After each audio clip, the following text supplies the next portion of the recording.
विद्यार्थी मित्र, मी प्राध्यापक D.R. मुंडे. 11वीच्या बॅचसाठी मी हा ग्रॅव्हिटेशन हा टॉपिक सुरुवात करत आहे. या ग्रॅव्हिटेशन टॉपिकमध्ये प्लॅनेटरी मोशन, त्याचे लॉज आणि ग्रॅव्हिटेशनल फोर्स याच्याविषयी इत्थंभूत माहिती दिलेली आहे. म्हणजे ग्रॅव्हिटेशनल फोर्स कसा असतो, त्याचं नेचर कसं आहे, किंवा प्लॅनेट्स हे स्टार्स भोवती, ताऱ्याभोवती कशी फिरतात, त्यांचे मार्ग कसे असतात, याच्याविषयी या ग्रॅव्हिटेशन टॉपिकमध्ये सांगितलेलं आहे. तर या ग्रॅव्हिटेशन टॉपिकमध्ये फर्स्ट लॉ जो आहे तो Newton's law of gravitation. Newton या शास्त्रज्ञाने हा पहिला ग्रॅव्हिटेशनचा लॉ मानला. आता काही जण त्याच्या स्टोरी सांगतात. न्यूटन सफरचंदाच्या झाडाखाली बसले होते आणि वरून सफरचंद पडलं आणि मग त्यांच्या डोक्यात असा प्रश्न आला की हे सफरचंद खालीच का पडलं, आणि त्याच्यापासून मग ग्रॅव्हिटेशनचा शोध लागला. ही कथा कपोलकल्पित आहे. न्यूटन काही तितक्या कमी बुद्धीचा नव्हता. Newton was a great mathematician. तो मॅथमॅटिक्सचा माणूस होता, पण त्याने फिजिक्समध्ये काम केलं. प्रचंड बुद्धिमत्ता असणारा हा सायंटिस्ट, त्याने पहिला आपलं न्यूटन्स लॉ ऑफ ग्रॅव्हिटेशन विषयी एक नियम मांडला. हे नियम लिहिण्याच्या अगोदर त्यांनी एक्सपेरिमेंट वगैरे काही केले नाहीत. फक्त त्याची जी ऑब्झर्वेशन्स होती त्या ऑब्झर्वेशन्सवरनं त्यांनी लॉ मांडला. तर या न्यूटन्स लॉ ऑफ ग्रॅव्हिटेशनचे 3 पार्ट आहेत. एक तर इंट्रोडक्टरी पार्ट आणि 2 पार्ट हे operative part. So what is the statement? Every particle of a matter attracts to the another particle of a matter by a gravitational force of attraction, which is directly proportional to the product of their masses and inversely proportional to the square of the distance between them.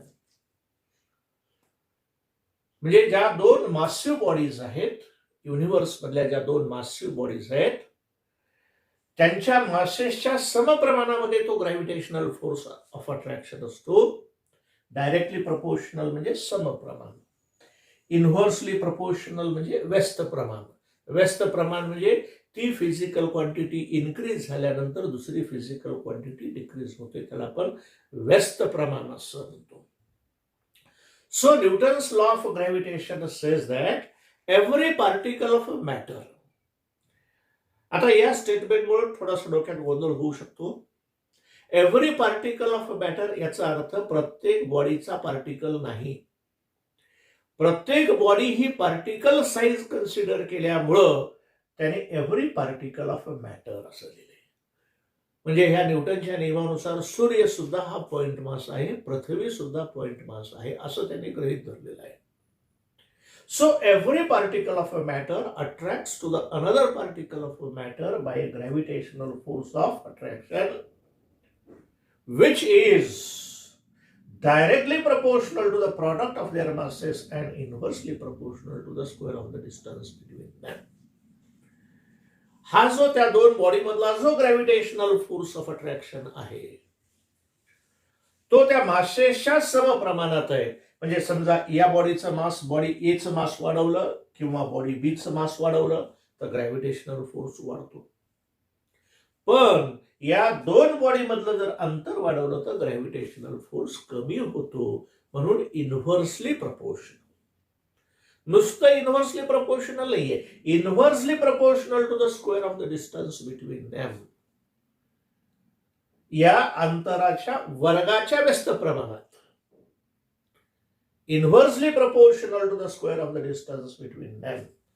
हा जो Newton's law of gravitation आहे हा Coulomb's लॉच्या similar आहे.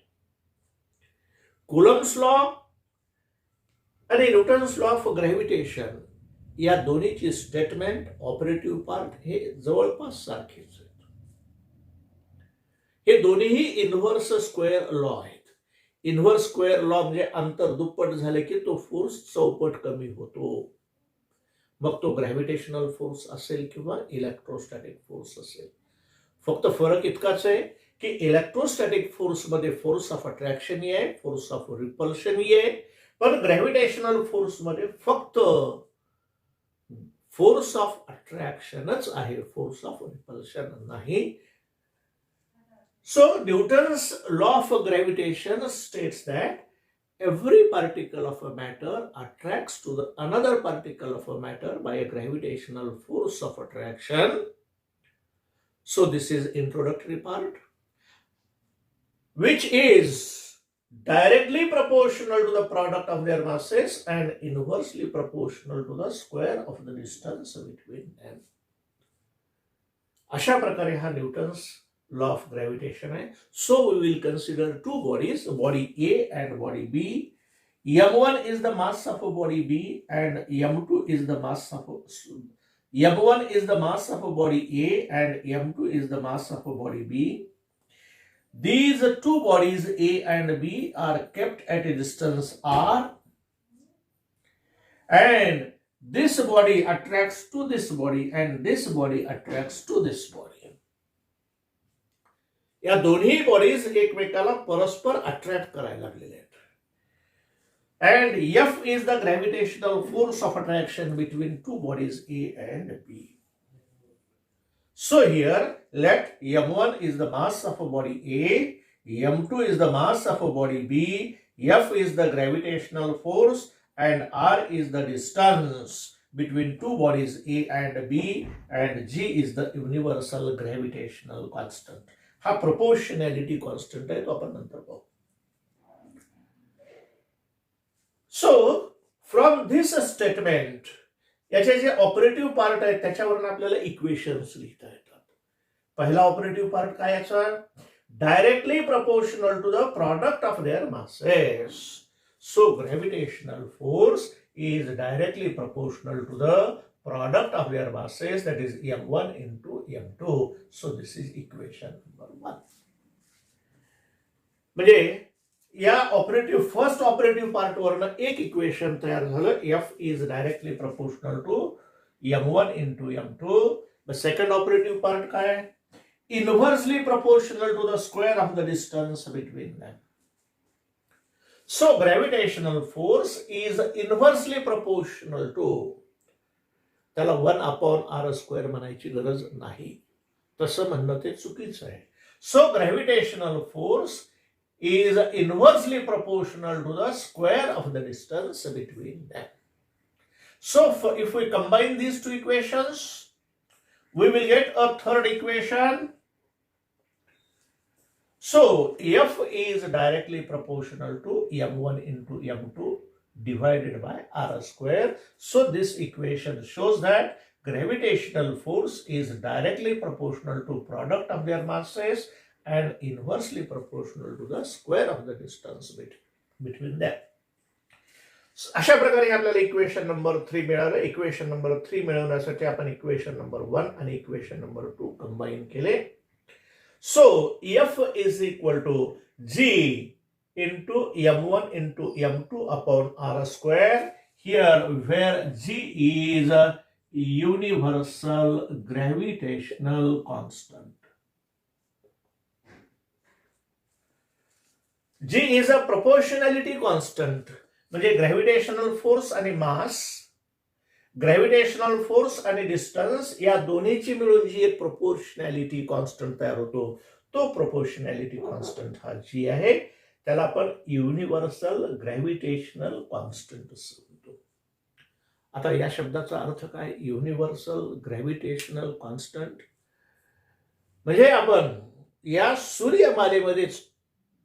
सूर्यमालेचा विचार न करता आपण सूर्यमालेच्या बाहेर जरी गेलात, या युनिव्हर्समध्ये कोणत्याही सोलार सिस्टीम मध्ये जर आपण गेलात, तर हा युनिव्हर्सल ग्रॅव्हिटेशनल कॉन्स्टंट बदलत नाही.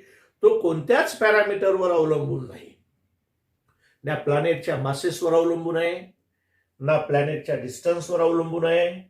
तो थ्रू आउट द युनिव्हर्स, आपण आपल्या सोलार सिस्टीम मध्ये काय किंवा सोलार सिस्टीमच्या बाहेर जरी गेलात तर हा युनिव्हर्सल ग्रॅव्हिटेशनल कॉन्स्टंट हा तोच राहतो, तो बदलत नाहीये. म्हणून त्याला आपण काय म्हणलेलं आहे, युनिव्हर्सल ग्रॅव्हिटेशनल कॉन्स्टंट असं म्हणलेलं आहे. हा universal gravitational constant GLR. So gravitational force F is equal to G into m1 into m2 upon r square. So this is the mathematical form of a Newton's law of gravitation. पहा, Newton's law of gravitation ची statement काय. So this is introductory part. Every particle of a matter attracts to the another particle of a matter by a gravitational force of attraction, which is number one directly proportional to the product of their masses, and number two inversely proportional to the square of the distance between them. मग आपण दोन bodies consider केल्या, ए आणि बी. त्यांचे masses m1 m2 आहेत, distance r आहे, gravitational force F आहे. जर असं असेल तर न्यूटन्स लॉज प्रमाणे आपल्याला काय लिहिता येतं, F is directly proportional to m1 m2. So this is from first part of this equation statement, and F is inversely proportional to the square of the distance. So this is from the second part of the statement. So if we combine these two equations, we will get gravitational force is directly proportional to product of their masses and inversely proportional to distance square. So F is equal to G into m1 into m2 upon r square. So this is the mathematical form of Newton's law of gravitation. मग हा gravitational force कशावर अवलंबून आहे. So gravitational force depends upon following factors. कोणकोणते factors आहेत की ज्याच्यावर हा ग्रॅव्हिटेशनल फोर्स अवलंबून आहे. First one, masses of two bodies, and number two, distance between two bodies. या दोन बॉडीचे मासेस, म्हणजे या दोन्ही बॉडीचे मासेस बदलणं आवश्यक नाही. बॉडी एचं मास बदललं तरी ग्रॅव्हिटेशनल फोर्स बदलतो. बॉडी ए आणि बी दोन्हीचे मासेस बदलले तरी ग्रॅव्हिटेशनल फोर्स बदलतो. म्हणजे तुम्ही एका बॉडीचं मास चेंज करा की दोन्ही बॉडीचे मासेस चेंज करा, ग्रॅव्हिटेशनल फोर्स हा बदलतो. सो ग्रॅव्हिटेशनल फोर्स डिपेंड्स, हा dependency depends upon following factors. Number one, masses of two bodies and distance between two bodies. या दोन बॉडीज मधलं अंतर, समजा हे अंतर वाढवलं तर ग्रॅव्हिटेशनल फोर्स कमी होतो, अंतर कमी केलं तर ग्रॅव्हिटेशनल फोर्स वाढतो. कारण ग्रॅव्हिटेशनल फोर्स आणि डिस्टन्स हे इनव्हर्स प्रपोर्शन आहेत. म्हणजे एक वाढल्यानंतर दुसरी फिजिकल क्वांटिटी कमी होते. म्हणजे अंतर जर वाढलं तर फोर्स कमी होतो, जर अंतर कमी झालं तर फोर्स इनक्रीज होतो. अशा प्रकारे gravitational force depends upon two factors, masses of two bodies and distance between two bodies. मग हा ग्रॅव्हिटेशनल फोर्स इंडिपेंडंट कशावर आहे, कशावर अवलंबून नाही. म्हणजे ज्याच्यामध्ये आपण बदल केलात तरीही ग्रॅव्हिटेशनल फोर्स बदलत नाही. So gravitational force is independent of following factors. या खालील गोष्टीवर तो अवलंबून नाही. Media between two bodies. समजा असं गृहीत धरा की ही बॉडी ए आणि बॉडी बी, या दोन बॉडीज मध्ये जो ग्रॅव्हिटेशनल फोर्स आहे तो 2 न्यूटन्स आहे.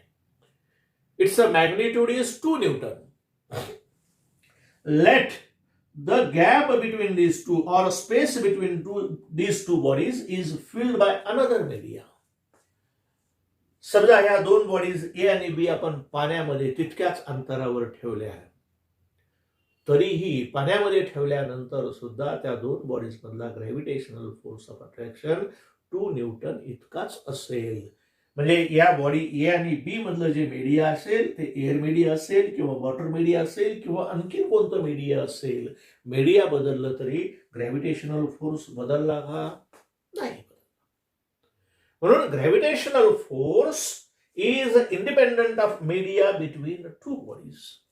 आणि हा एक खूप महत्वाचा फरक आहे इलेक्ट्रोस्टॅटिक फोर्स मधला आणि ग्रॅव्हिटेशनल फोर्स मधला.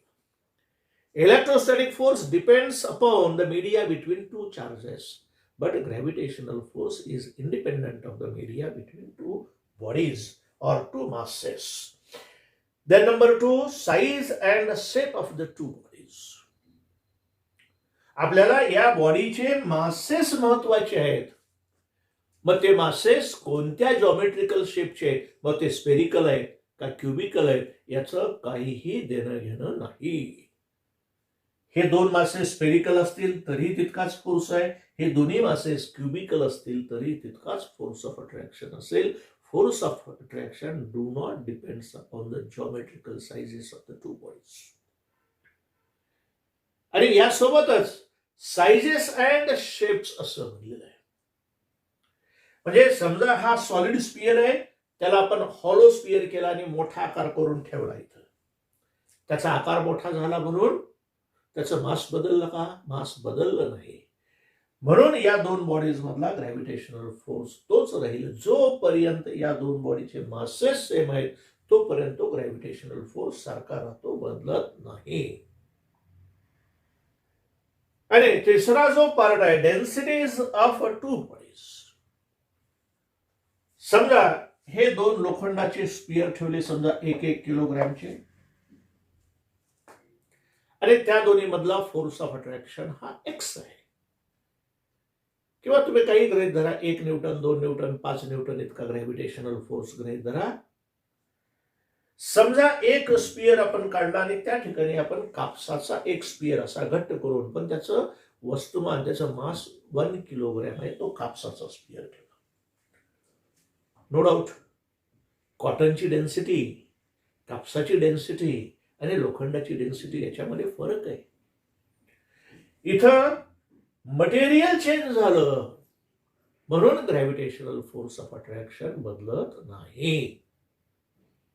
मटेरियल कोणतंही असू द्या, मग हे कॉटन स्पियर असेल, मेटल स्पियर असेल किंवा वुडन स्पियर असेल, जोपर्यंत याचं मास कॉन्स्टंट आहे तोपर्यंत या दोन बॉडीज मधला ग्रॅव्हिटेशनल फोर्स ऑफ अट्रॅक्शन हा कॉन्स्टंट राहतो.